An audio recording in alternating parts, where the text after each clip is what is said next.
Hi, my name's Anna Yeaman. I'm the Creative Director at Star Campaign. Appreciate you joining me. So the first challenge when designing for mobile is understanding the shift in user context from the desktop to the mobile environment. Before we start laying down any pixels, we need to think through when and where users are most likely to access our content. For years we've been designing for the desktop environment in which users are sat in front of a large screen with a mouse and keyboard. The assumption goes that with fewer distractions and a reliable connection, users can spend more time consuming content. Whilst this is a bit oversimplified, for instance, some workplaces use software surveillance and internet filters to deter browsing. For the most part, the desktop context is fairly predictable. In contrast to this almost PG-rated environment, mobile users are just as likely to be in a noisy bar, probably a bit drunk, checking email whilst chatting to friends. In place of a mouse and keyboard, input is via fingers and thumbs, often one-handed. Whilst this on-the-go stereotype is certainly valid, I know just from my own behaviour that mobile access is a lot more varied. I can't be the only person who checks the email line in front of a TV or even sitting at my desk. Sometimes we're just bored, which can lead to more leisurely interactions. So making assumptions about the amount of time someone has to spare or the content that they're searching for based solely on devices is trickier than ever.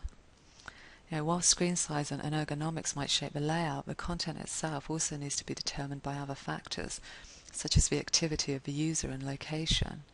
Once you leave the home, environmental distractions demand a greater chunk of our attention. It doesn't rain in my apartment. I can't bump into a stranger or get run over. Sure, I watch TV while checking email, but it doesn't require the same level of vigilance as, say, the mums at my local park. I guess the problem is, if mobile's everywhere, how do we begin to narrow it down?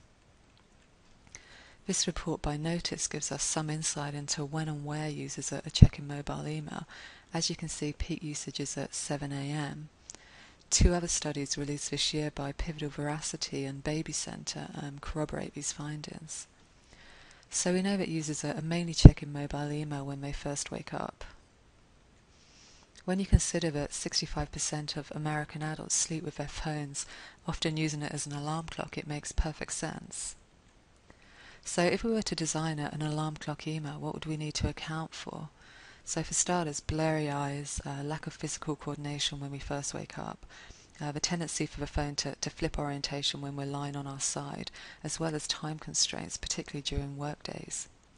As we're literally in bed with the user, it also might be appropriate to use a more personal tone.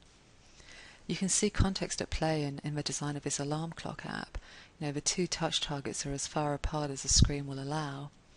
You don't have to force users to try and hit a tiny touch target or risk a mistap when swiping at the screen half asleep.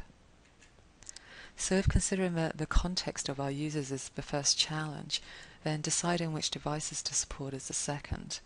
There's a huge variety of screen sizes and browsers, all with varying capabilities, from plain text right up to HTML5. No one's got the resources to support all of them, so you'll need to have to prioritize the devices that your core users are on. Even if that means just supporting one platform. I think that once you leave the shelter of the iPhone, though, there's very little consistency. Whilst this level of fragmentation is certainly daunting, iOS currently has a disproportionate market share, with 73% of all mobile email being read on an iPhone. Just bear in mind that opens are recorded only when images are enabled, and as the Android and BlackBerry block images by default, their numbers are going to be vastly understated. So here's a list of tools that can help you collect your own mobile usage stats. The ones in green are email analytics tools, whereas the ones in grey are mobile web analytics. You can use those if you have a separate mobile version. So this percent mobile screenshot on the left is from our blog, and it tells me that 83% of our mobile users are on a touchscreen device, and that 57% can scan QR codes. Around February this year, Gap added a link to a mobile version, and it had identical content to the desktop. I figured it was a simple way to collect more in-depth stats using mobile web analytics, as doing this can tell you whether your smartphone users are just making do with your desktop creative, or how many cheesed-off BlackBerry users that you really have. You also might want to consider which days of the week mobile users are most active on. These stats by Pivotal Veracity found that the highest usage takes place on a Sunday. And the big surprise for me was that Saturday had the lowest volume of the week, seen here in red. Now, obviously, this can, it can vary from brand to brand. If you do find that your mobile usage is low, it could be due to the poor readability of your template, as much as user demographics. From one month to the next, the number of people reading the Style Campaign newsletter on a mobile more than doubled when we switched to a mobile optimized layout. Actually, my first thought when I saw that jump in usage was, where do I get my hands on a mobile preview tool? Here's a few that I've found. The ones in green are email specific, so you get both desktop and mobile previews. The ones in black allow you to remotely access, I think it's around 2,000 devices. And the ones in blue are free. This year I've shifted a lot of my own test into real devices. The speed and ease with which users interact with your creative is an important design consideration. The iPhone's almost cartoon-like in how responsive it is.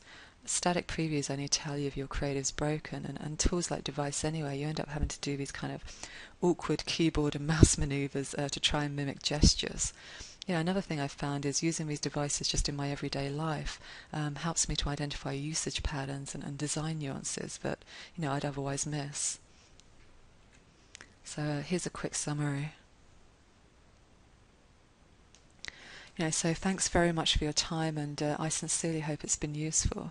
Feel free to drop me an email at anna@stylecampaign if you have any questions. Cheers, everyone.